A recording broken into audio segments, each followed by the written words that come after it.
Good morning, everyone, and welcome to the Konecranes Q2 2020 earnings call.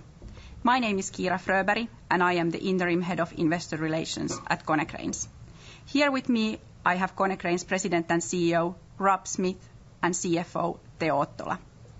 Rob will start today by reviewing our group-level performance, after which Teo will continue with a more detailed walkthrough of our three businesses. The presentation is followed by a Q&A, as usual. Without any further speech, Rob, the line is yours. Thank you, Kiira. Good morning, everyone. Hyvää huomenta. Konecranes is in the process of going from good to great. Our strong Q2 results were delivered in an extraordinary market environment, thanks to the excellent teamwork and a high-performance focus throughout the company. Real-time demand-supply balancing and cost flexing, both enabled by our digital telemetry capabilities, as well as progressing on our strategic initiatives, delivered results this quarter. We ended Q2 with an adjusted EBITA margin of 8.2%, which is close to our profitability a year ago and up significantly from Q1. We are well positioned for the challenges to come, and our team is committed to staying on this high-performance path. Throughout the crisis, our focus has been on the safety of our employees and on supporting the mission-critical operations of our customers. Though lockdown did not mean no business, both our Q2 order intake and our net sales were clearly impacted by COVID-19. The month of April was the low point in our order entry, and by June, order intake in all of our three business areas was increasing along with the improving overall market conditions. Significant regional fluctuations exist, though. Important to note is that despite the market uncertainty, we have not seen cancellations of significant orders in any of our business areas. As the pandemic started to weigh on our business in late Q1, we rapidly responded and implemented actions to mitigate the impact on our business. Our TrueConnect digital telemetry paid a digital dividend in the quarter, assisting us in real-time demand-supply balancing and in tailoring our service for our customers. Cost-flexing actions have been taken throughout our business. These have included temporary layoffs, reduced working hours, streamlined spending, and permanent cost adjustments. At the same time, we have progressed our enterprise value-creating strategic initiatives introduced in connection with our Q1 report. Service revenue and profitability growth, industrial equipment profitability improvement, project management, lean operations, and procurement excellence. Each of these strategic initiatives are delivering results, already visible in the second quarter. Looking ahead, we will continue to drive improvements throughout the company. We have reached an agreement with employee representatives and unions on discontinuing reach stacker production at our Monceau-les-Mines site in France. We are also identifying opportunities for business process efficiency improvement within our admin and group functions. The COVID-19 pandemic has accelerated our need to examine all facets of our business to ensure our cost base is aligned with the reduced and uncertain demand environment. We've updated our demand outlook to reflect the somewhat improved market conditions versus Q2. We've resumed giving guidance for full year 2020, and today we provide additional color on our expectations for Q3.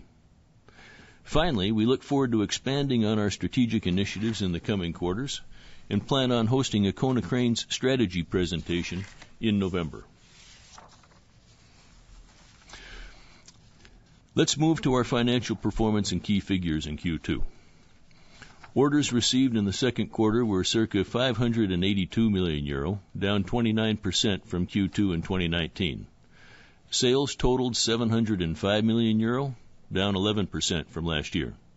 The decline in both numbers is obviously due to the COVID-19 and the volatility and uncertainty it has been causing. Our consolidated adjusted EBITA was 57.5 million euro versus 67 last year. And adjusted EBITA margin was 8.2% and close to our profitability a year ago. Operating profit EBIT was 42.7 million, up from 38 last year. And the operating margin at 6.1% was also up from 4.8% last year.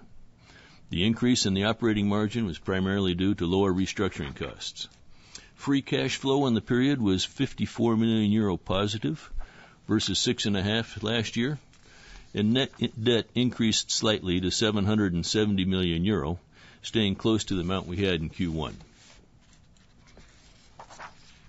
Moving to the market environment for our service and industrial equipment businesses. The second quarter ended in a markedly different environment versus where it started. In April, many European countries and North America, our strongest regions, were in the midst of extensive physical restrictions and lockdowns. Throughout the quarter, the situation improved as many countries began to ease their restrictions. However, there is significant regional fluctuation. In April, the Global Manufacturing Purchasing Managers Index was under 40, at its lowest level since 2009. Towards the end of the second quarter, the manufacturing sector operating conditions began to improve, along with the easing of the coronavirus-related restrictions, and the PMI ended the quarter at almost 48, however still signaling contraction. In the Eurozone, manufacturing sector operating conditions weakened significantly at the end of Q1 and continued with steeper deterioration in April. The PMI sank to its lowest reading since 1997. In the U.S., the manufacturing sector PMI was at its lowest figure for 11 years in April at the height of the lockdown. In both regions, June marked a rapid improvement to the PMI, along with the easing of the manufacturing sector downturn. But the first half of 2020 still ended in a contraction territory. The manufacturing capacity utilization rates also showed sharp drops after Q1. In the U.S., this was recovering towards the end of the second quarter. And in China, manufacturing sector operating conditions were at record lows in February due to the corona outbreak. Since then, however, manufacturing PMI in China has continued to recover and ended the first half above 50 in the expansion zone. Manufacturing sector operation conditions remained in the contraction zone in Russia and in India. And now on the market environment for our Port Solutions business.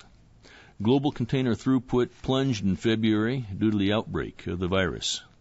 Since then, the decline has stabilized, which has been driven by positive developments in Chinese ports, while container throughput in ports elsewhere has continued to decline. At the end of May, global container throughput was approximately 7% lower than the year before. At the moment, the worldwide demand picture continues to remain subject to significant volatility due to the COVID-19. The current demand environment within the industrial customer segments is showing signs of improvement in April in Europe and in North America compared to the second quarter, yet remains below the year-end 2019 level. And currently, the demand environment in Europe is overall less volatile than it is in North America. While China demand's conditions have improved from early 2020, the demand environment in the rest of Asia Pacific is weak. Global container throughput has declined and many port operators are postponing decision-making in the current environment. However, long-term prospects related to container handling remain good overall. And the ongoing projects have continued and large customers are committed to their investment plans. As already stated, we have resumed giving full-year financial guidance. Based on the current order book and demand environment, Konecranes expects the full year 2020 net sales to decrease from 2019, and Konecranes expects the full year 2020 adjusted EBITA margin to decrease from 2019 as well. In addition, today we have provided more commentary on our expectations for the third quarter in our half-year report issued a few hours ago. In line with our more positive market sentiment versus Q2, we expect our Q3 net sales to improve sequentially from Q2. And given our ability to flex our operations, we expect our adjusted EBITA margin to also improve sequentially from Q2. Tia will now take you through the results of each of our businesses. And you will see that all three of our businesses have significantly improved their results in Q2 versus Q1. Thank you, Rob. Let's start with the service business. So service order intake in the second quarter was 209 million euros, and that is about 17% lower than a year ago. It is actually roughly the same decline both in reported and comparable currencies, so that the currency impact did not have a major impact now in the second quarter in comparison to the previous year. Organically, so excluding the acquired MHE-Demag operations, the order intake declined by some 21% year-on-year. When we take a look at the regions, so order intake actually decreased in Americas and EMEA, but increased in APAC, thanks to the MHE-Demag operations. And then when we take a look at the business units within service business area, so orders both for field service as well as for parts declined, maybe slightly more for parts, but not so that it would have had any significant impact on the product mix in the second quarter. Then when we take a look at the agreement base value, so that actually continued to grow both year-on-year and sequentially. So the reported growth rate is 12.5. This includes the MHE-Demag agreement base. And when we take a look at the organic growth with comparable currencies, so it is 7.5% year-on-year, and then sequentially about 0.5% from Q1 to Q2. And this is obviously an excellent achievement in the service business in the market conditions where we have been during the second quarter. It's a proof of good team effort within service, and it is also a sign of the business model that we have regarding the agreement base being good, so that it yields results also in these kind of market conditions. When we take a look at the service sales, so that is down around 10% with reported numbers, and again organically excluding MHE about 15%. Sales decreased also in Americas and EMEA, but increased in APAC for the same reason as for the order intake. So MHE was the reason for that one, and again both field service sales as well as part sales decreased in a year-on-year comparison. Then order book 250 million euros. There is an increase as a result of the inorganic growth. When we take a look at the organic situation, so it is down with comparable currencies around 6.57% in a year-on-year comparison. Profitability or adjusted EBITDA in service 47.6 million and a margin of 17.2%. So it is slightly lower in absolute euros than a year ago, but the margin actually improved. And this is another excellent achievement in the service business despite a significant sales decline. So the EBITDA margin has improved. The reasons are explained in the other bullet points. So we have been doing a lot of cost adjustments, both temporary and permanent adjustments when it comes to the personal cost, and also of course other spending has been flexed down as a result of the market environment. Also, the overall business performance within the service in the second quarter was very good, and this meant that the gross margin also improved quite nicely on a year-on-year basis, even if there was not any significant impact from the product mix.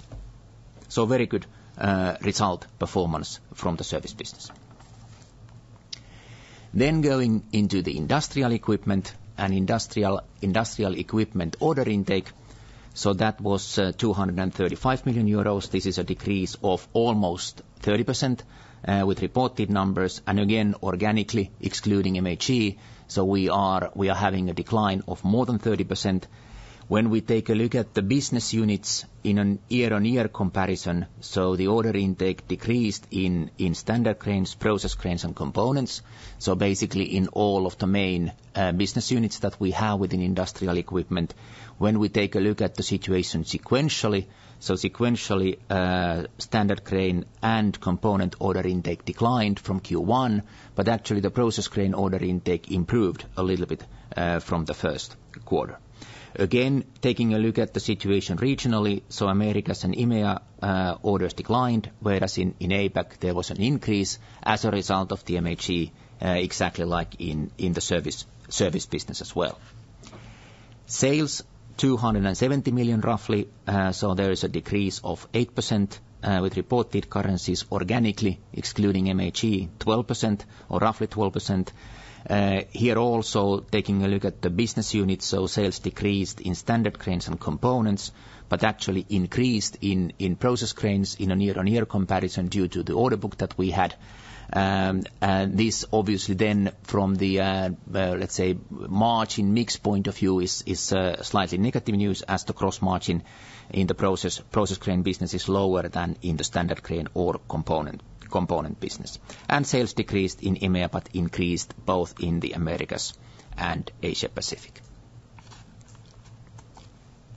And then the result for industrial equipment, adjusted EBITA 4.5 million euros, margin 1.7%. This is lower both in euros as well as margin than a year ago, naturally mostly explained by lower sales and also the weaker sales mix. So particularly the share of the component business was lower now in 2020 than in Q2 2019. And then these let's say negative things were balanced by the cost adjustment activities that we have done both during Q2 but also the ones that we have already initiated earlier and that are now bringing the results in the second quarter of 2020.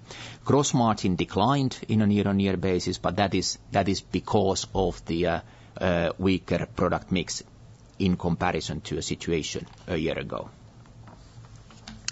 Order book, the 725 million euros, and excluding MHE, the order book decreased by some 8% to from the situation a year ago. And then let's move to the Port Solutions. So Port Solutions order intake, we have 184 million euros order intake. This is a decrease of almost 40%. The MHE acquisition doesn't actually impact the Port Solutions numbers, so these are organic numbers at the same time, when or similarly as reported. And here the order intake declined in all three regions. Also in basically all of the business units within the Port Solutions. Mobile harbor cranes did decently. There was a decline in a year-on-year comparison, but a relatively small one. And actually sequentially from Q1 to Q2, there was even a slight increase in order intake there. But for the most part of the business units in ports as well, the decline was visible both sequentially and year-on-year.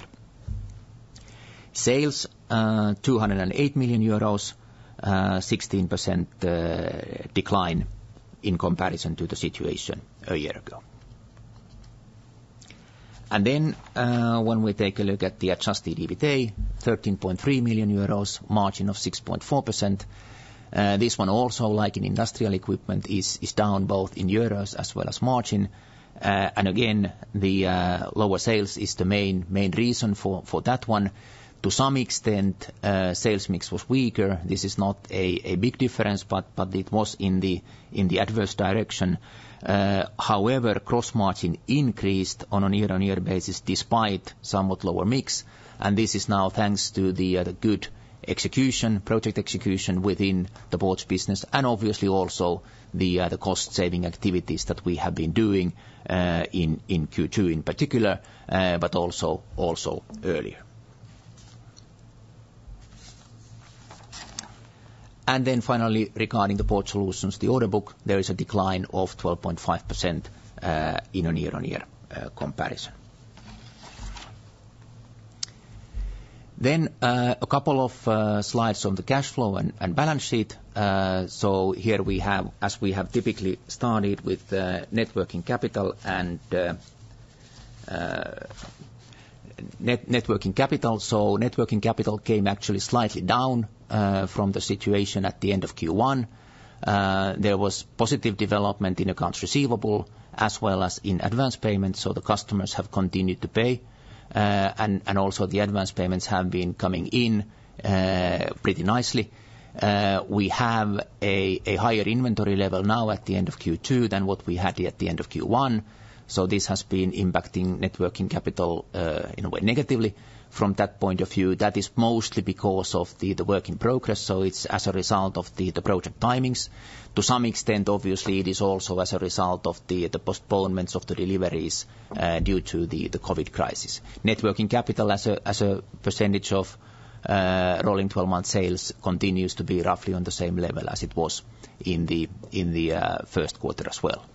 Rob already mentioned about the free cash flow, so it is on the positive side despite the inventory buildup that we have been having, thanks to the other items in the net working capital developing in the right direction, and then also, of course, the profitability that we had in the second quarter. Then equity and net debt. Rob also touched on the net debt as well, so it was slightly up in a year-on-year comparison. However, we are almost exactly on the same level as we were at the end of Q1. So the free cash flow that we received during the second quarter was almost exactly in line with the dividends that we paid out during the second quarter, and therefore the gearing or the net debt and also the gearing stayed roughly on the same level as they were at the end of Q1. Return on capital employed is trending downwards from Q1 to Q2, partially, of course, as a result of the absolute profits going down, even if in the second quarter, obviously, the relative profitability was not that much down, but in absolute terms, that one also was. And then we have a little bit bigger balance sheet now than what we would normally be having, because we are having 500 million euros cash at hand, which is maybe 200, maybe even 300 million more than what we would be having in so-called normal conditions, but there is still some precaution as a result of the COVID crisis that has been ongoing. This concludes the presentation from my point of view, and I believe that Rob still would like to say a couple of words before we go into the Q&A. Thank you, Teo. Before we jump into the Q&A, I'd like to conclude the presentation by highlighting that these first 6 months as President and CEO of Konecranes have underscored my conviction that our company has a very exciting future. This is thanks to its exceptional qualities, its potential, and its very talented people. I'd like to express my thanks and my appreciation to all Konecranes employees and our business partners for their impressive commitment and strong teamwork. During this corona period, we've become smarter, stronger, and more resilient, and we will emerge from this period the same way we entered, as the leader of the global lifting industry. Thanks, and let's start the Q&A. Thank you, Rob. Let's now open the line for questions, please. If you would like to ask a question, please signal by pressing star 1 on your telephone keypad. If you're using a speakerphone, please make sure your mute function is turned off to allow your signal to reach our equipment. A voice prompt on the phone line will indicate when your line is open. Please state your name before posing your question. Again, press star 1 to ask a question. And we'll now take our first question.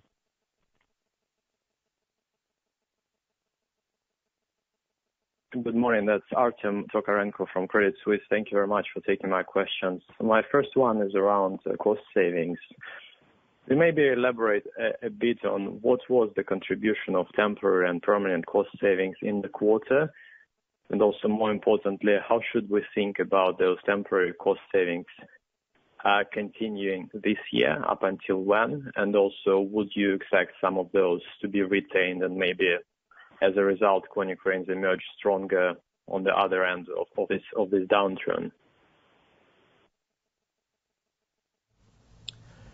Okay, so thanks Artem for the question. So I think that if we take a look at the cost savings as a whole, so we can maybe note first of all that the cost adjustments that we have done so have been quite well visible on almost all of the P&L rows. What we have, there are obviously a couple of exceptions, so like depreciations obviously haven't been flexing too much, but when we take a look at the direct labor and other variable costs, for example, so these have been adjusted downwards almost exactly in line with the sales decline. And these are obviously the kind of cost adjustments that we intend to keep ongoing and doing, because they are completely depending on the volume what we are delivering to the customers. When we then take a look at the so-called fixed costs or the costs, let's say below contribution margin or below gross margin, so there also, as a whole, we have been adjusting the cost base down almost in line with how the sales volume has been coming down. There is a slight difference there between the labor costs and other operating expenses, and one can note that we have been flexing more on the other operating expenses, so that as a percentage, so these have been declining more. And I guess that is understandable in the current situation when you take a look at these cost items. There are items like traveling in this one, and now traveling has been practically completely halted during the second quarter. So obviously we have been saving there quite a lot in comparison to what that cost level was before. We have also been saving on the fixed labor. And not exactly as much as the volume drop has been, but quite decently there as well. There we have both permanent and temporary activities, and temporary activities are including time banks, they are including temporary layoffs, they are including shorter work week, and we are not giving an exact relation that how much is temporary and how much is permanent. But both are included in that one. And our aim and goal obviously is to be able to continue to adjust the cost base in line with the demand. And regarding these other operating expenses, one can maybe say that on a short-term basis, cost savings like traveling will probably continue to be there. At the same time, it would be maybe a little bit foolish to say that once things get normalized, so that none of the traveling would be coming back. So clearly there is cost avoidance, part of which will come back when things get normalized. But we will then, as a company, just need to find other ways to reduce our cost base or adjust our cost base in line with the demand picture. Artem, I think the important way to look at this is our ability to in real time adjust our demand and our supply and balance those together and flex our costs is one element of this. As one goes through this period is far from being over, but one's going to have to be thinking very carefully, all companies are, on what's the cost base that they want to take forward. And it's very important to get the balance between adjusted to the market conditions and a base that gives us the opportunity and ensures that we're ready to grab the growth opportunities that our strategic initiatives will be enabling for us. And so we'll get that balance right, and we're excited about the future we have in front of us, and we're committed to staying on this path of performance, the performance path that we're on now. Okay, thank you, Robin. My second question is around very strong margins in the service business. Maybe talk a little bit about how sustainable are those, especially in the context of your margin guidance for Q3, and also maybe digging a bit deeper into the drivers of those margins. I would imagine that mix from higher sales of spare parts as opposed to labor services, where your engineers were maybe a bit restricted with accessing customer sites, was a big moving part in there. So I guess the question, how sustainable that 17% you think is, and also what was the mix contribution in the quarter? Okay. Yeah. Well, yes. So let's start with the mix. So that the mix didn't really play a major role in the quarter. So that was more or less unchanged from the situation a year ago. When one takes a look at the performance as a whole, so one of the key things clearly here is that the cost adjustments that have been needed to balance the volume change, so they have been very successful. And here we have been able to flex extremely well both variable and fixed costs, and some of the variable costs maybe even more than what the sales volume has been, so that one can say that the operational efficiency has been improving there within the second quarter, and that has helped further the gross margin to improve. Also, one can maybe note that now in the second quarter, in comparison to the previous quarters, so the inflation rate has been a little bit lower than what it would otherwise have been, probably as a result of the all of the COVID crisis, and this has helped this has alleviated the inflation pressure, so that also from this kind of, let's say, business performance point of view, the pricing environment maybe has been, from that point of view, being a little bit less strict. That's then, of course, a good question, that what will happen with the inflation going forward. But now we have been doing a lot of activities regarding procurement, for example, and these activities that we have done together with the market environment probably have then slowed down the inflation a little bit, which is then also visible in the service business gross margin. But I guess that the operational improvements that we are doing in the service business are bringing results in the second quarter. That's probably the main thing. And to take that forward, I think that what you're seeing is a real demonstration of the robustness of the service business model and its ability to penetrate further into the installed base, its ability to service more assets, its ability to increase the size of the agreement base in total, and then of the individual contracts in the agreement base as they renew. And our strategic initiative is very much on growing the profitability and the revenue of our service business. And we're excited about the agreement-based growth sequentially as well as year on year. And our strategic initiative and our expectation is to continue to improve profitability and service in the years to come. Thank you, Artem. Let's take now the next question.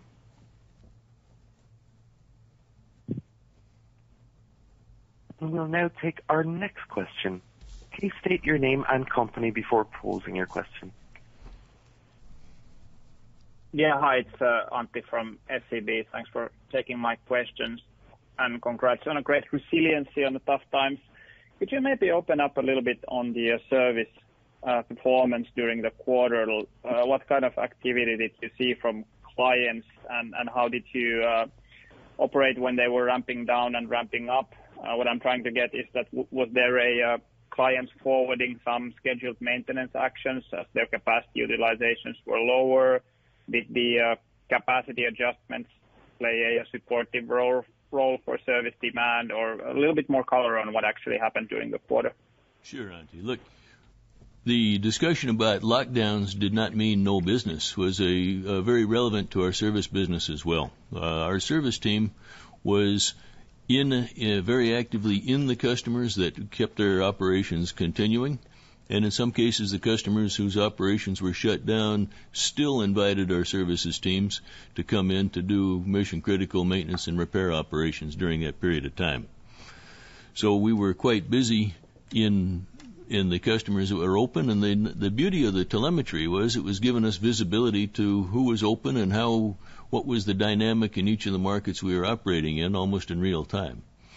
So our service business utilized that, the connection to its customers and the need for the importance of our service business in keeping those mission critical operations and material flow going during the crisis was very clearly seen in the activity level in the service business as we went through that period of time.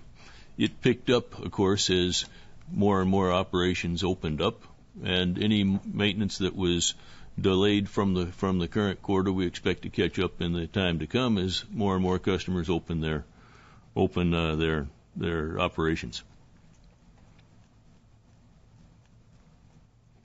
All right, that's very clear. And then second, on kind of the demand outlook now going into Q3, and you are a little bit optimistic on that compared to the previous quarter. Is this just a reflection of a very weak April and May, or do you actually see a continuous gradual improvement from let's say the run rates that June ended up and July has begun, and maybe a bit color on the different geographies and customer segments on the industrial crane side? Well, sure. I mean, we talked about that, especially in Europe and North America compared to Q2. The current environment is showing signs of improvement.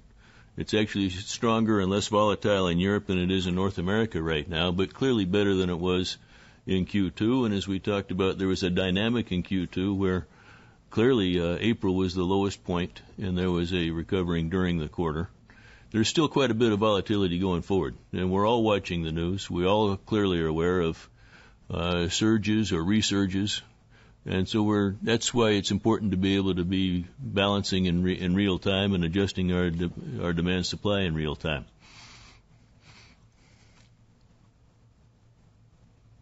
Okay, and then maybe lastly to Teo, I know you mentioned that you're not giving a euro figures on this, but you previously have guided some P&L cost impact from the legacy saving programs. So could you comment how those impacted second quarter and what's the outlook for H2 and next year, and also how the Vernouillet and Vetter situation is impacting the profitability going forward? Yes. So those legacy actions that we have been having, so they have been bringing the results as we were discussing, and actually we can say the euro amount it is somewhat higher than 10 million now in the second quarter in comparison to the situation a year ago, and it is not all, but it is primarily in the industrial equipment. So this is partially obviously helping to combat the somewhat, or actually quite a lot, negative product mix impact that we have been having in the industrial equipment. We continue to be committed to the number that we have given previously for this year, which was 34. And now let's say 10 to 11 for Q1 and Q2 have been coming in already there. Now, of course, as a result of all of the COVID, so it might not be meaningful to follow these activities on a detailed level because so many other things are being done as well. But these activities are bringing the results that we have been anticipating. Regarding Vetter and Vernouillet in particular, so the Vernouillet situation is clear from the point of view that from the beginning of this year we have not had production there, even if we continue to have some people still there during this year, but all of the production has been moved elsewhere. So that is not burdening the operational results. When it comes to the Vetter transformation or productivity improvement and layout changes, so these are ongoing and they are ongoing in line with our time schedule. Whether we are exactly ready by the end of the third quarter or not remains to be seen, but there is no major change to the schedules that we have been telling before. These activities that have been ongoing there have had a small negative impact, obviously, like they had in Q1, so they have had a small negative impact in Q2. But now, like I said, there are so many activities all over in all of the entities ongoing as a result of the COVID, so that these are not major things in this context anymore. Thank you, Antti, for your questions. Let's now take the next caller, please.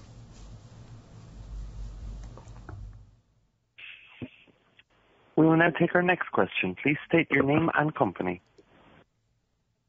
Thank you. This is Antti Suttelin from Danske Bank. Hello. When you look at the industrial equipment business, that clearly stands out as the softest spot in Konecranes. And my question would be, what is that you think you can do in order to improve its performance? What are the factors? And then how soon do you think you can improve that business? Thanks, Antti. I mean, that's very clearly one of our strategic initiatives, improving the profitability in our industrial equipment business. We talked about that a couple of times in Q1 one calls, and our team is doing what it said it would do. We've focused on the turning around of our ETO business.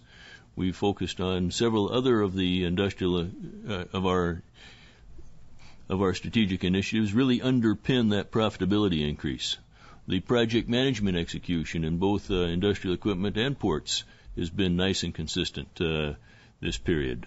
The lean operations is going to continue to bring and increasing profitability in our industrial equipment business, as well as the procurement excellence that Teo was talking about a while ago, also going to impact that business. I'd point out to you the ETO projects team has done a real nice job progressing what we talked about last time as well, addressing unprofitable orders in the order entry and giving some of those back, the non-profitable business, renegotiating pricing in the existing order book, and has set a mandate and a new threshold for orders coming in to ensure that the orders that we're taking on board, and against those new levels, we have won new business during this quarter. So fixing the old order, the existing order book, and ensuring the new one comes in in good margins, and then being able to execute at those margins and expand our profitability with productivity on the operation side and good cost savings on the material side, gives us a sustainable route for continued improvement in the industrial equipment profitability. Okay. And in terms of an acceptable or let's say target EBITDA margin for that business, how do you approach it? Should it be higher or lower than Port Solutions? We know that Port Solutions includes some service, which industrial equipment, as far as I understand, does not include. On the other hand, we know that some of your notably smaller peers, Columbus and Kito from Japan, are making 10% or even more. So how do you balance these competitive margins around you, and where do you think you should be in that business in terms of EBITDA margin? I appreciate the question, and that's those will be addressing that in greater detail when we give our strategy presentation in November. At this point, I'd like Teo to reiterate the targets that we've given for each of our businesses, specific to your question on the industrial equipment business so far. Yes, we can maybe repeat the logic that we have been using before, and the Port Solutions business and industrial equipment in a way target setting as we have defined it before.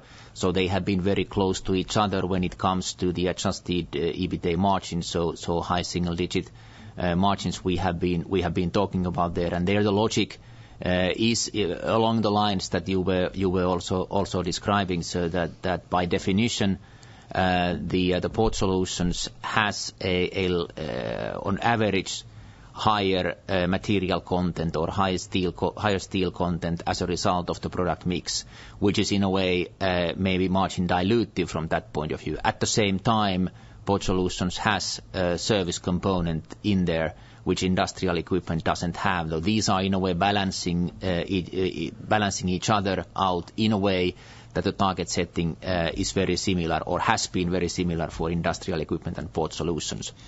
And that's in a way the big picture. Then the reality, of course, is that in both of those business areas, it is very important that what the product mix is, so that the component business within industrial equipment is significantly more profitable than the process crane business, and then there are differences within the Port Solutions as well. So on a shorter time interval, so these target settings are a little bit challenging because the mix can change one way or the other. Thank you, Antti, for your questions. Let's now take the next caller, please. We'll now take the next question. Please state your name and company. Rob Theo, Magnus here with UBS. A couple of ones from me also. First, could you help us a bit with some comments on how July has started versus how June turned out across the three business areas? And I'll start there. I'm afraid we didn't pick up your question, Magnus. Can you say that again, please? Yeah, apologies. Could you help us with some comments on how activity in July has started versus how June has ended across your three business areas? Well, We haven't really sort of commented the businesses separately in line with how things have been going in July. But I think that we can refer to what was discussed already a little bit earlier, so that when the activity in April and May was very low from the customer's point of view, so June has proven to be a little bit better, actually showing improvement in all of the businesses. And now, when our demand outlook is that things would be developing a little bit into the better direction in comparison to the second quarter. So this is basically the only comment that we would be willing to say at this point of time regarding any specific data on how businesses are doing at the moment. Okay, I got it. And then just following up the question on savings, could you help us a bit quantify what level of savings you saw across business areas, at least which business areas saw the greatest margin support from savings? That would be very helpful. So when we take a look at the all of the business areas, one can conclude that the cost flexing and the cost adjustments have been rigorously and well done across the board. So and like mentioned also earlier, so within almost all of the profit and loss statement rows. So overall the picture has been good. And now that the service margin has developed very well in a year-on-year comparison, so it is obviously not a surprise that the cost adjustments that we have been doing and the savings that we have been doing have been particularly successful within the service business. Then at the same time, the earlier activities that we have been doing, these veteran vernier activities that we mentioned, so those have particularly been helping the industrial equipment. So therefore, maybe from the cost adjustment and cost saving point of view, these are the kind of comments to be noted. I think that's one way to look at it, Magnus. I think it's important to understand that we're focused on the long term as well. And so balancing in real time the short term and ensuring that we have the team and the structure and the assets and the capabilities and the robustness to capture growth opportunities in the future is a very important element in the overall picture as well. Thank you, Magnus. Let's now We will now take our next question. Please go ahead. Hello, state your name and company. Thank you. Yes, hello, this is Tommy from DNB. Just one detailed question. If you can confirm that there were no, let's say, positive provision releases in the second quarter, in opposite what we saw in the first quarter, for example, in industrial equipment. There were no major provision changes. For example, reversing any of the ones that we did in the first quarter. So this is a clean quarter from the point of view that we didn't have major negative ones either. So that like discussed, so the overall business performance across the business areas has been good, but no major positive releases.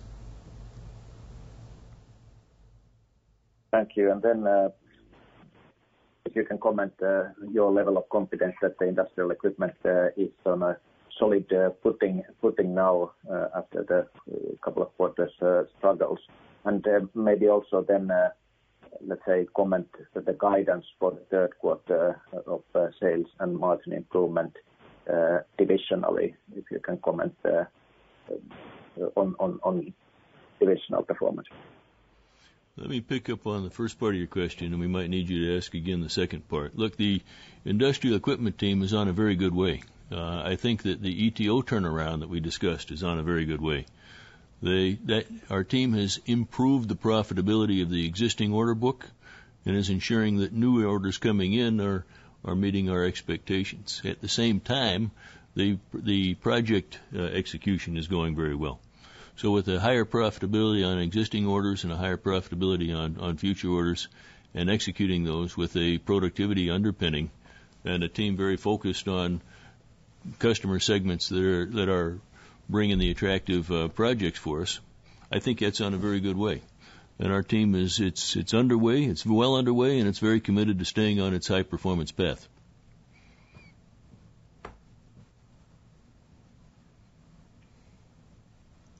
Would you ask the second part of your question again, and we'll see if we can answer that too? Yes.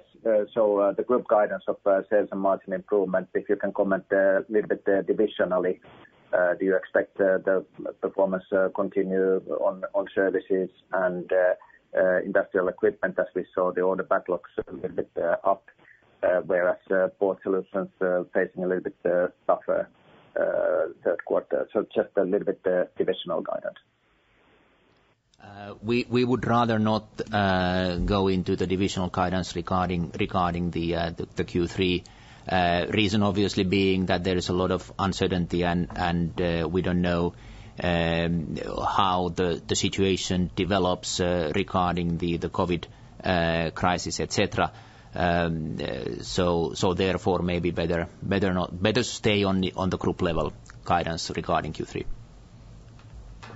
Thank you, Tommy.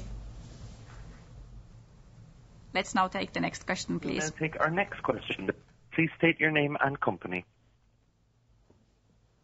Hi, it's Erkki from Inderes. Regarding your guidance, you got for sequentially adjusted margin improvement in Q3, obviously at least partly thanks to higher sales. Is there any reason not to expect notable sequential EBITDA margin improvement also in Q4, if and when sales should increase, then see inflation as well? We have not been commenting Q4 separately, actually for the same reason as I just said about the Q3, so that the situation is uncertain, and obviously Q4 is even further away than Q3, and therefore, of course, the visibility is somewhat weaker, and obviously the all the time evolving situation when it comes to the COVID obviously makes us a little bit careful regarding that one. So the additional color in a way that we are giving is restricted to Q3 from that point of view that you were now asking. Q4 is about what? Does it even go for sales in Q4? I mean, you obviously have a fairly nice order backlog to work on, even if the order intake is a little bit subdued. You know, Q4 is about what the market environment is and what the COVID environment is. And you talk about an order backlog, and we have that, and we see that, and the ability to deliver that has to do with we have teams that are able to access customer sites or port locations, do erections and installations and commissioning? Are we able to access factories and install and commission new cranes and new technology? Are we able to access sites and perform service operations? We very much hope so, and the conditions have improved versus where they were in the second quarter. Should they continue to improve, that'd be very good news for us. I think the overall guidance that we've given is important to understand. It's a full year guidance. We're at month 7 right now. Catching up the profitability delta in Q1 or catching up 90 million of sales delta in Q2 in the next 5 months, plus the order book that you described, plus the market environment. All those items were considered as we put our full year guidance out last week.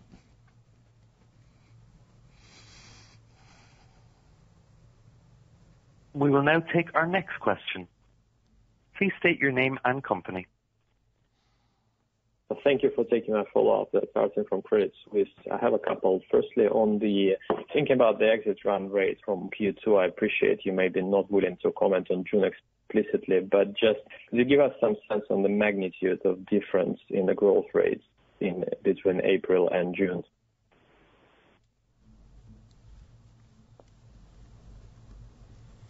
No, we would rather not quantify, but one can say that both April and May were on a low level, and June was clearly better, but no specific numbers, unfortunately. I'm sorry. Basically, if you're keeping track of the COVID and you're keeping track of the impact, and we are on a real-time basis with our digital telemetry. You're seeing the lowest trough in China in February, and the increases since then. You see the lowest trough in Europe and in America in April, continuing to get better during the second quarter, and we'll see where that continued market trajectory goes, and we'll see how the COVID develops over time. But our ability to adjust to that in real time gives us good confidence. Okay, thank you. And just a follow-up on mix in the EBIT bridge for the remainder of the year, if you could help us with that. And also on free cash flow, obviously very good working capital management so far. How should we think about working capital development towards the year-end, please? Thank you. I guess regarding the mix, we can note that it is likely that the overall industrial equipment mix will continue to be weaker than a year ago. And this is, of course, for the reason that the component order intake has been dropping, as has been dropping the order intake for the other business units as well. But the order book is longer in the other business units, and therefore the mix deterioration maybe. It was quite a lot weaker now in the second quarter, maybe not quite as much weaker, but it will be weaker in a year-on-year comparison going forward as well. We are also expecting that the Port Solutions mix will actually weaken towards the end of the year, so that it will be weaker than a year ago. It was slightly weaker now in the second quarter, and it probably will continue to be weaker than a year ago in Q3, and possibly also Q4. And of course now depending a little bit that how the order book then at the end of the day will be delivered. In service we are not expecting any major change in the mix in a year-on-year or sequential situation.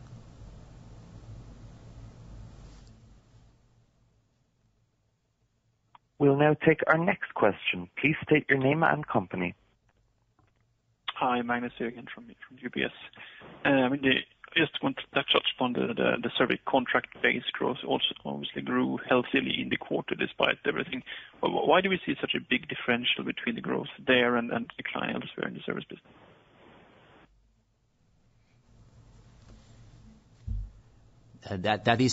That is probably at least one of the reasons is in relation to the customer relationships and those kind of things. And this is a little bit in line with how things were in the financial crisis as well. So that when the utilization rate for our customers' operations decline, so it automatically reduces on a short-term basis the need for maintenance activities. Now, of course, in this crisis we have had additionally the issue of the physical restrictions that has made it impossible in many cases to do the service activities. So there has been delays and postponements as a result of that. That has obviously then also impacted the order intake, not only sales but also the order intake.